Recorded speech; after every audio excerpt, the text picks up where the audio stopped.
আমি রান্না করব উচ্ছের ঝোল। জানি সবাই খেয়েছো তোমরা, কিন্তু আমি কিভাবে রান্না করি সেটা তোমাদের দেখাচ্ছি। এইভাবে রান্না করে খেয়ে দেখো, ভীষণ ভালো লাগে। তো আমি এখানে কি নিয়েছি তোমরা দেখে নিয়েছো।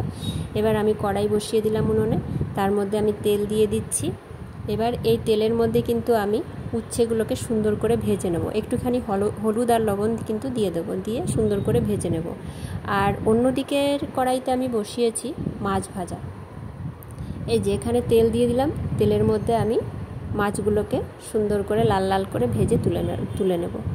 তারপর এদিকে আমার কিন্তু উচ্ছে ভাজা হয়ে গেছে, আমি এটা নামিয়ে নিয়েছি। এবার আমি কড়াইতে তেল দিলাম, দিয়ে আলুগুলোকে ভালো করে ভেজে নিচ্ছি। তারপরে এর মধ্যে আমি জল দিয়ে দেবো পরিমাণ মতো। তারপর আমি কাঁচা লঙ্কাগুলো দিয়ে দেব, তারপর একটু ঢেকে দেব। ঢেকে দিয়ে তারপর আবার আলগা করে দেব। দেখো ফুটে গেছে। এর মধ্যে এবার আমি মাছগুলো দিয়ে দেব। মাছগুলো দিয়ে দেওয়ার পরে এবার আমি আবার ঢাকনাটা তুলে নেব। ঢাকনাটা তুলে নিয়ে যে উচ্ছেগুলো ভেজে রেখেছিলাম সেই উচ্ছেগুলো এর মধ্যে দিয়ে দেব। এবার দিয়ে একটু ভালো করে নেড়ে চেড়ে নেব। এবার কিন্তু আমি ফোড়ন দেব, কারণ আমি এটাই ফোড়ন দিইনি।